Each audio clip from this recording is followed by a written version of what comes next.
Hello friends, in the series of learning C++ programming language, in the previous sessions we have seen that procedure oriented programming and object oriented programming and what is the difference in between that.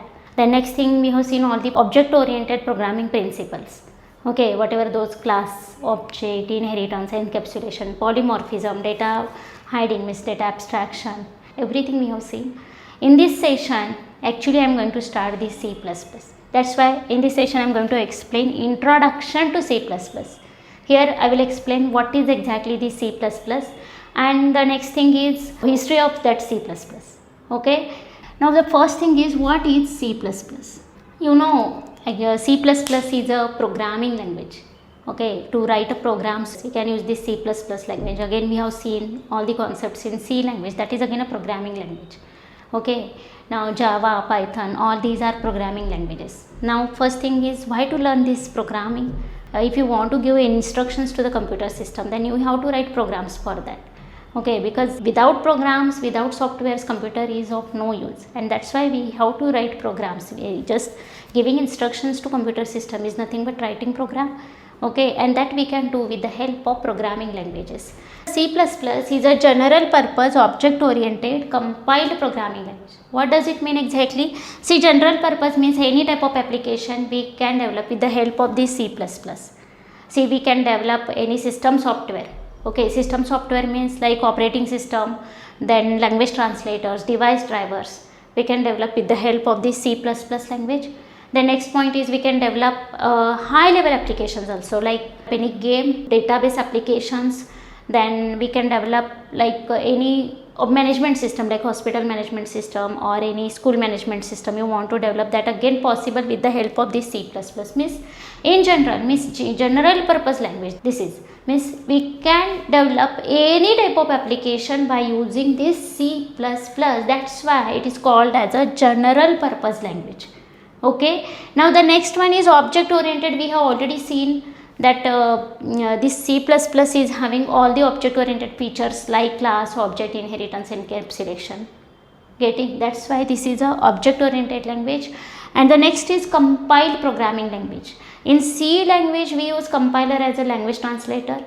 Again the same thing is here in C++ also, compiler will be used as a language translator. Means if you write any C++ program, that is called as a source code. The source code should be converted to machine language so that it will be executed by the machine. And here for that purpose, that as a language translator, we can use compiler. Get it? That's why this C++ is a compiled programming language.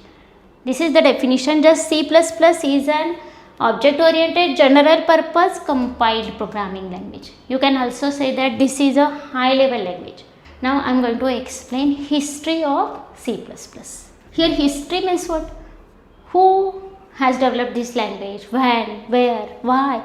What is the purpose behind development of this language? Everything we will discuss in this part.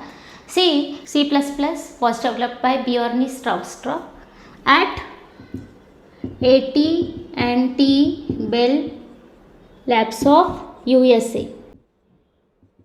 While discussing history of C, we have discussed that C was developed by Dennis Ritchie in 1972 at again AT&T Bell Labs of USA. Here the location is same. Okay, again here C++ was developed there only. Now but here C++ was developed by Bjorn Straustra at AT&T Bell Labs of USA in early 1980s. Now, what is the intention behind development of this language? See, at that time only one object oriented programming language was present, that was Simula 67. It was only the object oriented programming language, and C was also present at that time. Nowadays also we are using this C language. C language is a procedure oriented language. You know this procedure oriented programming language, and this one is object oriented programming language. But this Simula 67 is very low in speed, and C is a procedure oriented language. That's why C is not capable of solving problems using that approach, that is object oriented approach. Okay, That's why Bjorn added object-oriented features from this Simula 67 inside this C language, okay, and created new language that was C with classes in 1980. Okay, C with classes means initially the name for that C++ language was C with classes. Now this C with classes, this language is having functionality of C as well as all the object oriented concepts extracted from this Simula 67. That's why the name was given like C with classes, because it is a C language, but only one class concept means object orientation was added. That's why the name was given like C with classes. But this is not easy to pronounce. C with classes is a very lengthy name, okay, not proper.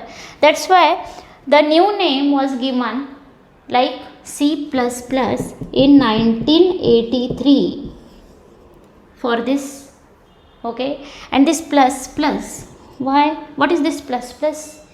You know about that increment operator in C language, that is again still present in C++, because whatever present in C language, that is all the concepts, all the functionality extracted from that C language here in this language, okay. That plus is a increment operator, and by using that idea of that increment operator, the name was given like C++ in 1983, because this is just an extension to C language. That's why C++. Getting? This is just a history of C++ language. Again I am repeating. C++ was developed by Bjorn Straub at AT&T Bell Labs of USA in early 1980s. Whatever object orientation that came from Simula 67 and C's all features combined together and form one language. Initially the name was C with classes, and after some time, means in 1983, the name was given like C++. This is a very much powerful language at that time, and nowadays also. Everywhere this language is used for multiple types of application development.